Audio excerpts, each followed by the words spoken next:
ವಿಭಿನ್ನ ರೀತಿಯ ವಿಶೇಷ ಮಾಹಿತಿಗಾಗಿ ನಮ್ಮ ಚಾನಲನ್ನು ಸಬ್ಸ್ಕ್ರೈಬ್ ಮಾಡಿ, ಲೈಕ್ ಮಾಡಿ, ಶೇರ್ ಮಾಡಿ. ಇನ್ನು ಮುಂದಿನ ಸ್ವಲ್ಪ ದಿನಗಳಲ್ಲೇ ನಮ್ಗೆ ಧನುರ್ಮಾಸ ಶುರು ಆಗ್ತಾ ಇದೆ. ಸೊ ಈ ಸಮಯದಲ್ಲಿ ಯಾವ ರೀತಿ ಪೂಜೆ ಪುನಸ್ಕಾರಗಳಾಗಿರ್ಬೋದು, ಅಥವಾ ನಾವು ಅನ್ಕೊಂಡಿರ್ತಕ್ಕಂತ ಜೀವನದ ಸಂಗಾತಿ ಸಿಗ್ಬೇಕು ಅಂದಾಗ ಯಾವ ರೀತಿ ಈ ಒಂದು ಸಮಯವನ್ನ ಅಥವಾ ಈ ಒಂದು ಧನುರ್ಮಾಸವನ್ನ ಹೇಗೆ ನಾವು ಉಪಯುಕ್ತವಾಗಿ ಉಪಯೋಗಿಸ್ಕೊಳ್ಬಹುದು ಅನ್ನೋದ್ರ ಬಗ್ಗೆ ಕೆಲವೊಂದಷ್ಟು ಮಾಹಿತಿ ಎಲ್ಲರಿಗೂ ತಿಳಿಸ್ಕೊಡಿ ಗುರು. ಖಂಡಿತ ನಾಗಶ್ರೀ. ಈಗಾಗಲೇ ನಾವು ಇದ್ರ ಬಗ್ಗೆ ಸಾಕಷ್ಟು ಮಾಹಿತಿಯನ್ನ ಕೊಡ್ತಾ ಇದ್ದೀವಿ. ನಮ್ಮ ತರಗತಿಗಳಲ್ಲೂ ಸಹ ಎಲ್ಲರಿಗೂ ಉಪಯುಕ್ತವಾಗುವಂತಹ ವಿಚಾರಗಳನ್ನ ತಿಳಿಸ್ಕೊಡ್ತಾ ಇದ್ದೀವಿ. ಪ್ರತಿಯೊಂದು ಹಬ್ಬದ ವಿಶೇಷತೆಗಳನ್ನ ಮತ್ತೆ ಆಚರಣೆ ಮಾಡ್ತಕ್ಕಂಥ ವಿಚಾರಗಳನ್ನ ನಾವು ತಿಳಿಸ್ಕೊಡ್ತಾ ಇದ್ದೀವಿ. ಆದ್ರೆ ಯಾವುದನ್ನು ನಾವು ತುಂಬಾ ಅತಿಯಾಗಿ ಯೋಚನೆ ಮಾಡೋದು ಬೇಡ. ನೋಡಿ, ಏನೋ ಒಂದು ತೊಂದರೆ ಬಂತು, ಈಗ ಎಷ್ಟೋ ಜನಕ್ಕೆ ಮದುವೆ ಆಗಿರೋದಿಲ್ಲ, ಮದುವೆ ಸೆಟ್ ಆಗ್ತಾ ಇದೆಯೇನೋ ಅನ್ನೋಷ್ಟರಲ್ಲಿ ಅದು ತಪ್ಪು ಹೋಗ್ತಾ ಇರುತ್ತೆ, ವಿಚ್ಛೇದನಗಳಾಗ್ತಾ ಇರುತ್ತೆ, ಅಥವಾ ಕಂಕಣ ಬಲ ಕೂಡೇ ಬರೋದಿಲ್ಲ. ಮತ್ತೆ ಇನ್ನೊಂದ್ ಕಡೆ ನೋಡೋದಾದ್ರೆ ಕಷ್ಟಪಟ್ಟು ಏನೋ ಇಷ್ಟಪಟ್ಟು ಮದ್ವೆ ಮಾಡ್ಕೊಂಡಿರ್ತಾರೆ, ಆದ್ರೂ ಸಹ ಸಂತಾನ ಇರೋದಿಲ್ಲ. ಇದೆಲ್ಲವೂ ಸಹ ಒಬ್ಬೊಬ್ಬರಿಗೂ ಒಂದೊಂದು ರೀತಿನಲ್ಲಿ ಇದು ತೊಂದರೆ ಕೊಡ್ತಕ್ಕಂಥ ವಿಚಾರಗಳು. ಒಬ್ಬೊಬ್ಬರಿಗೆ ಸರಾಗವಾಗಿ ಎಲ್ಲ ನಡೆದೋಗ್ಬಿಡುತ್ತೆ, ಇನ್ನಷ್ಟು ಜನಕ್ಕೆ ಇದರ ಕೊರಗು ಇದ್ದೇ ಇರುತ್ತೆ. ತಂದೆ ತಾಯಿರು ತುಂಬಾ ನೊಂದ್ಕೊಳ್ತಾ ಇರ್ತಾರೆ, ಜೊತೆಗೆ ಮಕ್ಕಳ ಆಗದೆ ಇರೋ ತಂದೆ ತಾಯಿಗಳು, ಮತ್ತೆ ಮದುವೆ ಆಗದೆ ಇರೋ ಮಕ್ಕಳು, ಹೆಣ್ಮಕ್ಳು ಇರ್ಬೋದು ಗಂಡ್ ಮಕ್ಳು ಇರ್ಬೋದು, ತುಂಬಾ ಚಿಂತೆಯಲ್ಲಿ ಬಿದ್ದಿರ್ತಾರೆ. ಯಾತಕ್ಕೆ ಅಂತಂದ್ರೆ ಚಿಕ್ಕಂದಿಂದ ನಾವು ಬೆಳೆಸ್ಕೊಂಡ್ ಬಂದಿರ್ತಕ್ಕಂತಹ ಅಳವಡಿಸ್ಕೊಂಡ್ ಬಂದಿರ್ತಕ್ಕಂಥ ಪದ್ಧತಿಗಳನ್ನ ಮಧ್ಯದಲ್ಲಿ ಎಲ್ಲೂ ಬಿಟ್ಟು ಹೋಗ್ತಾ ಇದ್ದಾರೆ. ನಾವ್ ಎಷ್ಟು ನಮ್ದ ವೈಜ್ಞಾನಿಕವಾಗಿ ನಾವು ಮುಂದುವರೆದಿದ್ರು ಸಹ ಆಧ್ಯಾತ್ಮಿಕವಾಗಿ ನಮ್ಗೆ ಇದೆಲ್ಲ ಬೇಕು, ನಮ್ಮ ಮನೆತನದ ಒಂದು ವಿಚಾರಗಳಾಗ್ಲಿ, ಒಂದು ದೈವಿ ಪ್ರೇರಣೆ ಆಗ್ಲಿ, ದೈವಿ ಪೂಜೆಗಳಾಗ್ಲಿ ನಾವು ಮಾಡ್ಬೇಕು ಅನ್ನೋದನ್ನ ಎಲ್ಲೋ ಬಿಟ್ಟು ಹೋಗ್ತಾ ಇರೋದ್ರಿಂದ ಈ ತರ ಸಣ್ಣ ಪುಟ್ಟ ತೊಂದರೆಗಳು ಕಾಡ್ತಾ ಇರುತ್ತೆ. ಜೊತೆಗೆ ಎಷ್ಟೋ ಜನ ಹರಕೆಗಳನ್ನ ಮಾಡ್ಕೊಂಡ್ಬಿಟ್ಟಿರ್ತಾರೆ, ತಂದೆ ತಾಯಿಯರ ಮಕ್ಕಳ ವಿಚಾರದಲ್ಲಿ ನಾವು ಹಾಗ್ ಮಾಡ್ತೀವಿ ಹೀಗ್ ಮಾಡ್ತೀವಿ ಮತ್ತೆ ಮರ್ತೋಗ್ಬಿಟ್ಟಿರ್ತಾರೆ. ಈ ಯಾವಾಗ ಹರಕೆಗಳನ್ನ ತೀರಿಸದೆ ಇದ್ದಾಗ್ಲೂ ಈ ರೀತಿ ಮದುವೆ ಆಗದೆ ಇರೋದು, ಸಂತಾನ ಆಗದೆ ಇರೋದು ಕಾಡ್ತಾ ಇರುತ್ತೆ. ಇನ್ನು ಗ್ರಹಗತಿಗಳು ದುರ್ಬಲ ಆಗಿದ್ದಾಗ್ಲೂ ಸಹ ಈ ರೀತಿ ತೊಂದರೆ ಕಾಡ್ತಾ ಇರುತ್ತೆ. ಇನ್ನು ಹಿಂದಿನ ಜನ್ಮದ ಕರ್ಮಗಳಿಗೆ ಅನುಸಾರವಾಗಿ ಸಹ ತೊಂದರೆಗಳು ಕಾಡ್ತಾ ಇರುತ್ತೆ. ನಾವು ಹೇಳಕ್ಕಾಗಲ್ಲ ಯಾವ ಒಂದು ವಿಚಾರಕ್ಕೆ ಇವ್ರಿಗೆ ತೊಂದರೆ ಬರ್ತಾ ಇದೆ ಅಂತ ಒಟ್ಟೊಟ್ಟಾಗಿ ಹೇಳಕ್ಕಾಗಲ್ಲ. ನಮ್ಮಲ್ಲಿ ಅವರೇ ವೈಯಕ್ತಿಕ ಆಪ್ತ ಸಮಾಲೋಚನೆಯನ್ನ ತಗೊಂಡಾಗ ಅವರದ್ದು ಏನು ಸಮಸ್ಯೆ ಇದೆ ಅಂತ ನೋಡಿ ಅದಕ್ಕೆ ಪರಿಹಾರವನ್ನ ಕೊಡಬಹುದು. ಆದ್ರೆ ಈಗ ನಾವು ಒಟ್ಟಾಗಿ ಎಲ್ಲರಿಗೂ ಸೇರಿ ಹೇಳ್ಬೇಕು ಅನ್ನೋದಾದ್ರೆ ಈ ಧನುರ್ಮಾಸದ ಪೂಜೆಯನ್ನ ಮಾಡ್ಕೊಳ್ಬಹುದು. ಇದು ಅತ್ಯಂತ ಶ್ರೇಷ್ಠವಾದ ಮಾಸ ಆಗಿರುತ್ತೆ. ಪುರಾಣ ಕಾಲದಿಂದಲೂ ಸಹ ಈ ಮಾಸಕ್ಕೆ ತುಂಬಾ ಫಲ ಜಾಸ್ತಿ ಅಂತ ಪುರಾಣದಲ್ಲಿ ಉಲ್ಲೇಖ ಇದೆ.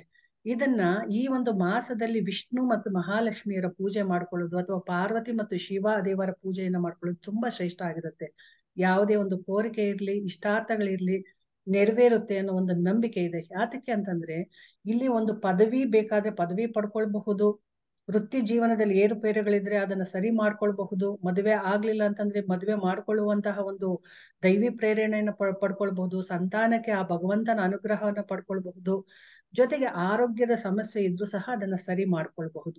ಈ ಇಷ್ಟೆಲ್ಲವೂ ಸಹ ಧನುರ್ಮಾಸದಲ್ಲಿ ಸಾಧ್ಯ ಆಗುತ್ತೆ.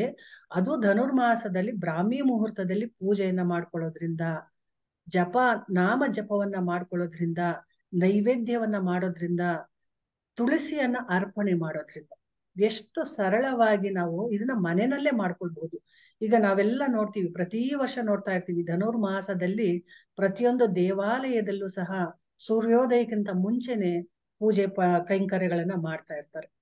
ಅಂದ ಮೇಲೆ ನಾವು ಅಕಸ್ಮಾತ್ ದೇವಸ್ಥಾನಕ್ಕೆ ಹೋಗಕ್ಕಾಗ್ಲಿಲ್ಲ, ಮಾಡಕ್ಕಾಗ್ಲಿಲ್ಲ ಅನ್ನೋರು ಸಹ ಈ ಧನುರ್ಮಾಸದಲ್ಲಿ ಮನೆಯಲ್ಲೇ ಮಾಡ್ಕೊಳ್ಬಹುದು. ಅದ್ರ ಜೊತೆಗೆ ತಿಂಗಳ ಪೂರ್ತಿ ಮಾಡ್ಬೇಕಾ ಅನ್ನೋದಾದ್ರೆ ತಿಂಗಳ ಪೂರ್ತಿ ಮಾಡಕ್ಕಾದ್ರೆ ಖಂಡಿತ ಮಾಡಬಹುದು, ತಪ್ಪೇನಲ್ಲ.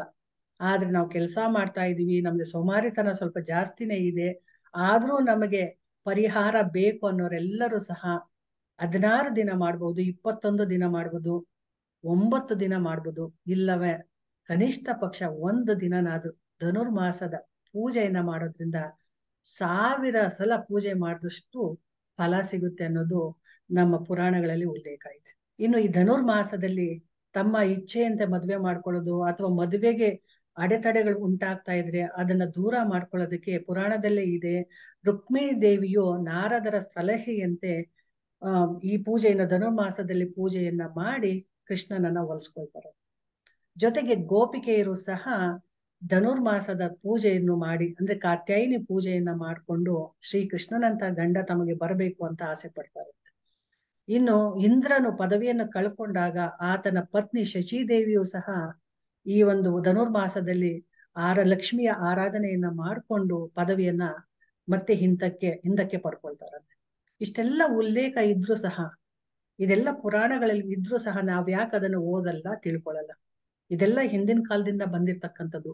ಆದ್ರೂ ಸಹ ನಾವು ಯಾಕೋ ಇದ್ರ ಕಡೆ ಮನಸ್ಸನ್ನ ಮಾಡದೆ ತುಂಬಾ ಕಷ್ಟಪಟ್ಟು ಅಲ್ಲಿ ಇಲ್ಲಿ ಓಡಾಡ್ಕೊಂಡು ಖರ್ಚು ಮಾಡ್ಕೊಂಡು ನಮ್ಗೇನೋ ಆಗ್ಲಿಲ್ವಲ್ಲ ಅಂತ ದೈವ ನಿಂದನೆ ಮಾಡ್ಕೊಂಡು ಬದುಕ್ತಾ ಇದ್ದಾರೆ. ನಿಜವಾಗ್ಲೂ ಹೇಳ್ತೀನಿ, ನಮ್ಮಲ್ಲೂ ಬಂದು ಎಷ್ಟೋ ಜನ ಈ ರೀತಿ ಮಾಡ್ಕೊಂಡು ಕೇಳ್ಕೊಂಡಾಗ, ಈ ಧನುರ್ಮಾಸದ ಪೂಜೆ ವಿಧಾನಗಳನ್ನ ಹೇಳ್ಕೊಟ್ಟಾಗ ತುಂಬಾ ಜನಕ್ಕೆ ಸಂತಾನ ಪ್ರಾಪ್ತಿ ಆಗಿದೆ, ಮದುವೆ ಆಗಿದೆ, ಎಲ್ಲಾ ತೊಂದರೆಗಳು ನಿವಾರಣೆ ಆಗಿದೆ. ಇದು ಲೈವ್ ಅಲ್ಲಿ ನಡೆದಿರ್ತಕ್ಕಂಥದ್ದು. ಎಷ್ಟೋ ಜನ ನಮ್ಗೆ ಅದರ ಒಂದು ಫಲಾನುಭವಿಗಳು ಅನುಭವಗಳನ್ನ ಹೇಳ್ಕೊಂಡಾಗ ನಿಜವಾಗ್ಲೂ ಭಗವಂತ ಇದಾನೆ ಅನ್ನೋ ನಂಬಿಕೆ ಎಲ್ಲರಿಗೂ ಬರ್ಲೇಬೇಕಾಗುತ್ತೆ. ಇದು ಸುಳ್ಳಲ್ಲ, ಖಂಡಿತವಾಗ್ಲೂ ನಡೆದಿರೋದು. ನೀವು ನೋಡಿರೋಂಥದ್ದೇ. ನಿಮ್ಮ ಮುಖಾಂತರ ಎಷ್ಟೋ ಜನಕ್ಕೆ ಇದು ತಲುಪ್ತಾ ಇದೆ. ಹಾಗಾಗಿ ಈ ಧನುರ್ಮಾಸದಲ್ಲಿ ಬೆಳಗ್ಗೆನೆ ಬೇಗ ಇದ್ದು, ಅಂದ್ರೆ 3:45 6 ಗಂಟೆ ಒಳಗಡೆ ಪೂಜೆಯನ್ನ ಮಾಡ್ಕೊಳ್ಬೇಕು.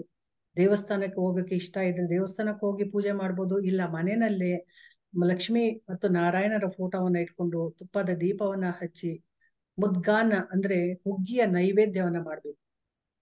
ಅಕ್ಕಿ, ಹೆಸರು ಬೇಳೆ, ತುಪ್ಪ, ಬೆಲ್ಲ, ಏಲಕ್ಕಿಯನ್ನ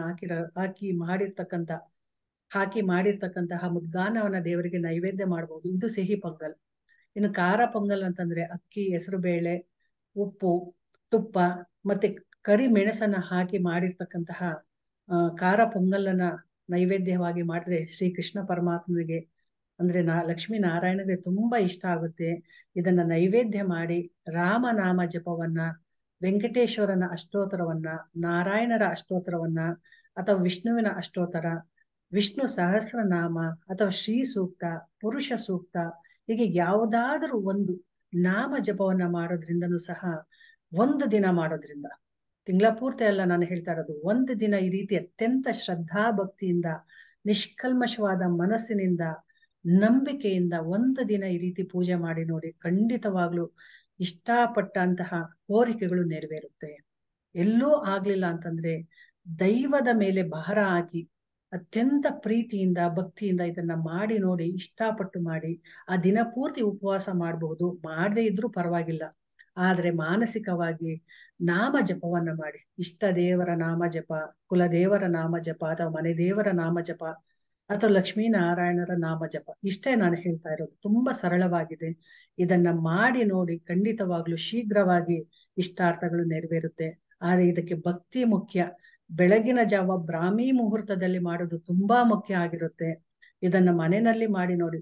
ಅಕಸ್ಮಾತ್ ಇದಕ್ಕಿಂತ ಇನ್ನ ಒಂದು ವಿಚಾರ ಅಂತಂದ್ರೆ, ಅಶ್ವತ್ಥ ಕಟ್ಟೆ ಅಂತ ನಾವೇನ್ ಹೇಳ್ತೀವಿ, ಅಶ್ವತ್ಥ ವೃಕ್ಷದ ಬಳಿ ಹೋಗಿ ನಾಗದೇವತೆಗಳ ಪೂಜೆಯನ್ನ ಮಾಡಿ ಪ್ರದಕ್ಷಿಣೆಯನ್ನ ಮಾಡೋದು. 12 ಪ್ರದಕ್ಷಿಣೆಯನ್ನ ಮಾಡ್ತಾ ಸರ್ವ ಮಂಗಳ ಮಾಂಗಲ್ಯೆ ಶಿವೇ ಸರ್ವಾರ್ಥ ಸಾಧಿಕೆ ಶರಣ್ಯೆ ತ್ರಯಂಬಕೆ ದೇವಿ ನಾರಾಯಣಿ ನಮೋಸ್ತುತೆ ಅಂತ ಹೇಳ್ತಾ ಪ್ರದಕ್ಷಿಣೆಯನ್ನ ಮಾಡಿ 9 ಅಥವಾ 11 ಪ್ರದಕ್ಷಿಣೆಯನ್ನ ಮಾಡಿ, ತಮಗೆ ಒಳ್ಳೆ ವರ ಸಿಕ್ಕಿದ್ದಾರೆ ಅಥವಾ ವಧು ಸಿಕ್ಕಿದ್ದಾರೆ, ತಮ್ಮ ಜೀವನ ಉತ್ತಮವಾಗಿದೆ ಅಥವಾ ಯಾವ ಒಂದು ಕೋರಿಕೆಗೋಸ್ಕರ ಅವರು ಆ ಒಂದು ಪೂಜೆಯನ್ನ ಮಾಡ್ತಾ ಇದ್ದಾರೋ ಆ ಕೋರಿಕೆ ನೆರವೇರಿದೆ ಅಂತ ಹೇಳ್ಕೊಂಡು ಪ್ರದಕ್ಷಿಣೆಯನ್ನ ಮಾಡೋದ್ರಿಂದ ನಿಜವಾಗ್ಲೂ ಶೀಘ್ರವಾಗಿ ಫಲ ಸಿಗುತ್ತೆ. ಇದು ಖಂಡಿತವಾಗ್ಲೂ ನೆರವೇರುತ್ತೆ. ಇದು ಯಾವುದೇ ಮಾಡುವಾಗ್ಲೂ ಮೌನವಾಗಿ ಮಾಡ್ಬೇಕು, ಯಾರ ಜೊತೆನೂ ಮಾತಾಡಬಾರ್ದು, ಅತಿಯಾಗಿ ಹೇಳ್ಕೊಳ್ಬಾರ್ದು ನಾವ್ ಈ ತರ ಮಾಡ್ತಾ ಇದೀವಿ ಅಂತ ಹೇಳ್ಬಿಟ್ಟು. ತಮ್ಮ ಒಂದು ಮಾನಸಿಕ ಸಂತೋಷಕ್ಕಾಗಿ, ತಮ್ಮ ಜೀವನ ಸುಂದರವಾಗಿರೋದಕ್ಕೋಸ್ಕರ ಪೂಜೆಯನ್ನ ಮಾಡ್ತಿದ್ದಾರೆ ಹೊರತು ಹೇಳ್ಕೊಳ್ಳೋದಕ್ಕಲ್ಲ, ಆಡಂಬರಕ್ಕೆ ಅಲ್ಲ.